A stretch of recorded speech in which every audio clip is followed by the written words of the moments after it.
సలహాలు ఇస్తున్నాడు అన్ని. ఇప్పుడు ఆయన సలహాలకు అనుగుణంగానే ప్రభుత్వం నడుస్తున్నది. వేం నరేందర్ రెడ్డి సలహాలకు అనుగుణంగానే ప్రభుత్వం నడుస్తున్నది. మరి మళ్ళీ ఇంకెందుగా ఇది? ఆ చిన్నారెడ్డి గారికి ఇస్తే గౌరవం దక్కుతుండే కదనే. మందు యాషి గారు ఉన్నారా,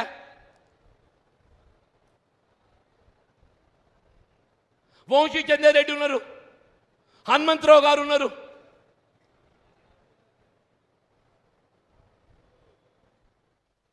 అంటే ఏంటి? ఇలా ముఖ్యమంత్రి గారు ఏదైతుంది, ఈ పార్టీ నాది. ముఖ్యమంత్రి గారు ఏంటి? ఈ పార్టీ నాది. నాకు ఎవడైనా అడ్డం వస్తే తొక్కుతా. ఎంతమంది తొక్కుతావు ఆయన? నువ్వు ఎంతమంది తొక్కుతావు నువ్వు?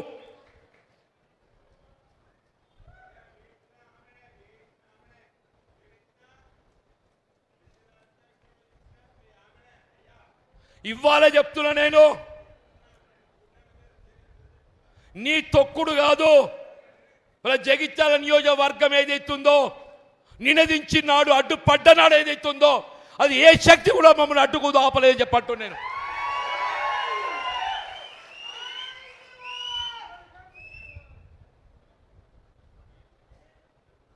దయచేసి కార్యకర్తలు గౌరవించడం నేర్చుకో, సీనియర్లను గౌరవ. అదృష్టం కలిసి వచ్చింది. మీరు ముఖ్యమంత్రి కావాలి నేను కోరుకున్నా, రేవంత్ రెడ్డి గారు ముఖ్యమంత్రి కావాలి నేను కోరుకున్నా. ఆయన ముఖ్యమంత్రి ఎంపిక సమయంలో భిన్నాభిప్రాయం వ్యక్తం చేస్తే నేను ఆ భిన్నాభిప్రాయం వ్యక్తం చేసిన వారితో మాట్లాడి, ఈ సమయం కాదు, people wish is Revanth Reddy to become chief minister, chance should be given to Revanth Reddy.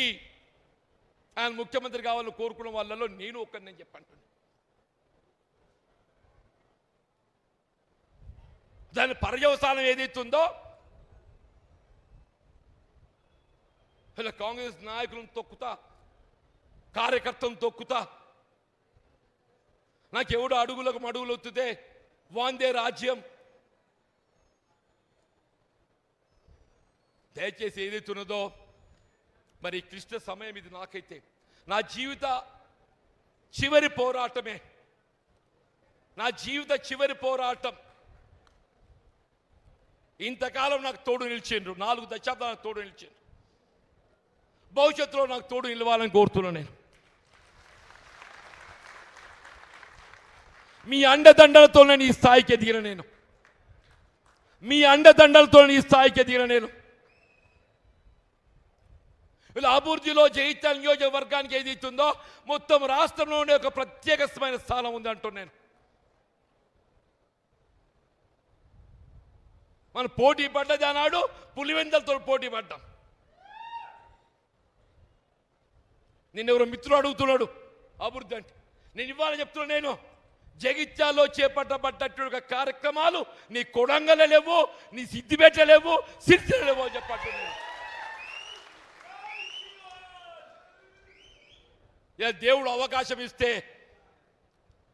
Telangana రాష్ట్రమే కాదు, జాతీయ స్థాయిలో జగిత్యాలు గుర్తింపచ్చే విధంగా దీన్ని అభివృద్ధి చేయడం సంకల్పం అని చెప్పండి. జాతీయ స్థాయిలో గుర్తింపచ్చే విధంగా అభివృద్ధి చేయడం సంకల్పం అని చెప్పండి. దయచేసి మనం ఎంచుకుంటే బాట ఇది. మళ్ళీ 10 ఏళ్ళు కష్టపడ్డాం, 2 ఏళ్ళు గడిచిపోయింది అవమానాలతోని, 2 ఏళ్ళు అవమానాలతో గడిచిపోయింది. ఈ 2 ఏళ్ళు పోరాటంతో గడుపుతామంటున్నా, 2 ఏళ్ళు పోరాటంతో గడుపుతామని చెప్పంటూ నేను.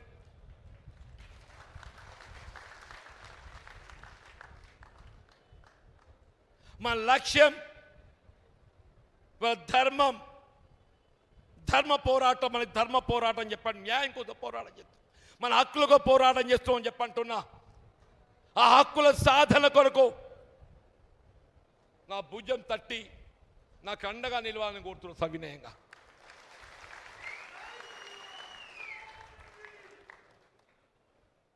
దయచేసి నేను ఏదైతే ఉందో నా మనోభావాలు వ్యక్తం చేశాను.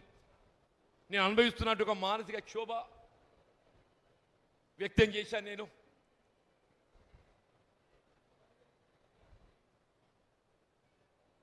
నేను పార్టీ వీడడం అనేది నాటువంటి బాధాకరం చెప్తున్నా. నేనేం స్క్రీన్ గీసుకొని ముఖ్యమంత్రి కావాలని చెప్పారు, కాంగ్రెస్ పార్టీలోకి రాలేదు.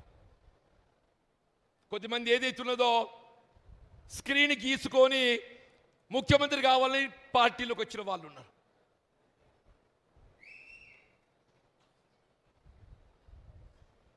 నేను పార్టీలో చేరినాడు ముఖ్యమంత్రి కావాలని కోరుకోలే.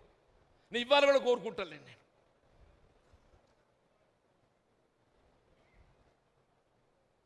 మీరు ఏ స్క్రీన్ గీసుకొని తొక్కుకుంటా ముఖ్యమంత్రి అయినరో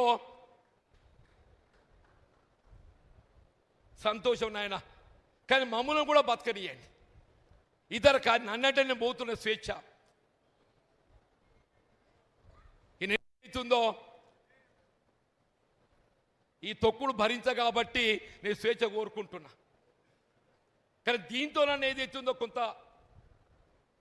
నీ ఆలోచన మార్పు వచ్చి కార్యకర్తలకు నాయకులకు వాళ్ళ స్థానానికి అనుగుణంగా వాళ్ళ గుర్తింపు కల్పించి వాళ్ళకు లభించాల్సిన ఒక హక్కులు కల్పింపజేస్తామని చెప్పని నేను ఆశిస్తున్నాను. అంటే మనం పోయేటోళ్ళం పోయినా కానీ ఉన్నోళ్ళు కానీ న్యాయం కావాలని కోరుదామంటున్నాను. మనం పోయేటోళ్ళం పోయినా కానీ ఉన్నోళ్ళు కానీ న్యాయం కావాలని కోరుదామని చెప్పండి. దయచేసి నేను మరొక్కసారి ఇవాళ నేను సమర్పించబోతున్న రాజీనామా అంటే నేను వాస్తవంగా ఏదైతున్నదో మిత్రుడు గంగారెడ్డి గారి ఏదైతే దారుణ ఏదో మారణ కాండ జరిగిన తర్వాత పార్టీకి 24th అక్టోబర్ లెటర్ రాశానే. దానికి తోడి రోజు ఈ మధ్యకాలంలో జరిగిన పరిణామాలు సింపుల్గా ఏదైతుందో వివరిస్తూ నా రాజీనామా పత్రాన్ని విడుదల చేస్తున్నా.